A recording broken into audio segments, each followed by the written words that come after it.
যারা আজকে উচ্চ মাধ্যমিক পরীক্ষায় কৃতকার্য হয়েছে তাদেরকে আমি অভিনন্দন জানাচ্ছি এবং এবছর 22,536 জন 22,536 জন ক্লাস 12-এ পরীক্ষা দিয়েছিল।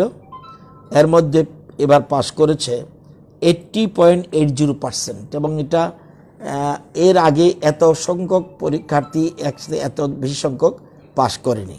এবং শুধু এটা নয়, যারা এবং এক্ষেত্রে 39 জন টপ হয়েছে।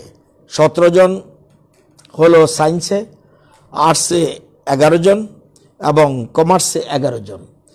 এবং সবচেয়ে বড় কথা, এবার কমার্সেও টপ যে হয়েছে মেয়ে এবং আর্টসও যে হয়েছে টপ মেয়ে এবং সায়েন্সেও যে টপ হয়েছে মেয়ে। আরেকটা জিনিস, ট্রাইবেল এলাকার এডিসি এলাকার রেজাল্ট এবার খুব ভালো হয়েছে। আমরা যদি দেখি যে যারা এডিসি এলাকার যে রেজাল্ট সেটা আমরা যদি দেখি, যারা সমস্ত মিলিয়ে টোটাল 2017-তে ছিল 64% ট্রাইবেল এলাকায় কম্বাইন।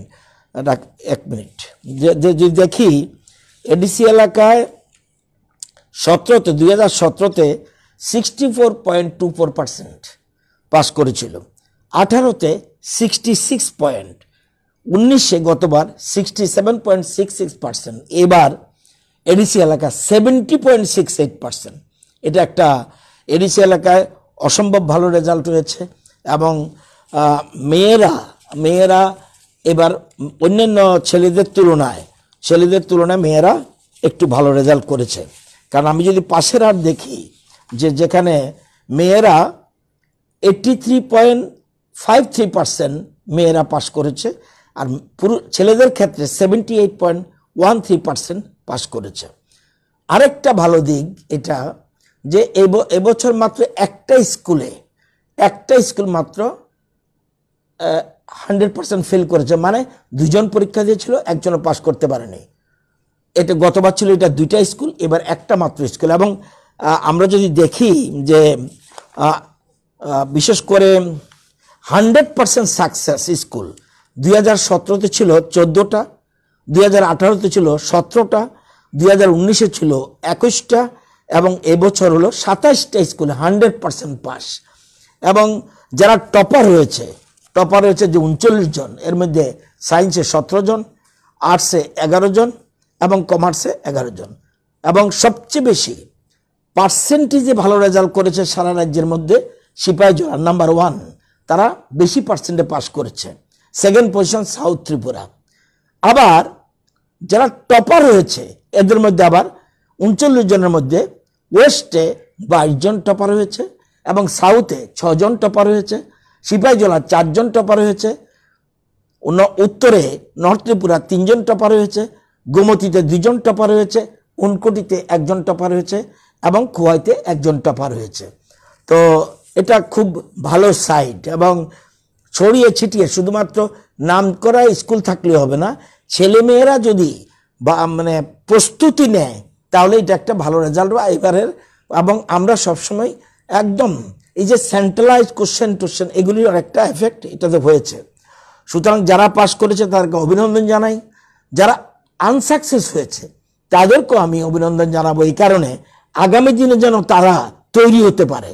কারণ failure is the pillar of success, এই কথাটা মাথায় রেখে আগামী দিনে আমরা সাহায্য করব তাদেরকে, তারাও যেন ভালো রেজাল্ট করতে পারে আগামী দিনে এবং আমরা সে থেকে তৈরি হতে হবে।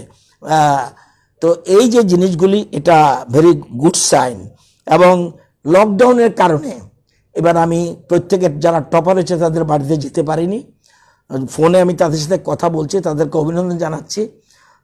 আগামী দিনে আরও ভালো রেজাল্ট হবে। এবং আপনারা দেখেছেন গতকাল জাতীয় শিক্ষা নীতি কেন্দ্রীয় সরকার এটা অ্যাকসেপ্ট করেছে এবং আমরা কালকেই আমি টুইটারে অভিনন্দন জানিয়েছি রাজ্যের প্রধানমন্ত্রীকে, দেশের প্রধানমন্ত্রীকে এবং শিক্ষামন্ত্রীকে।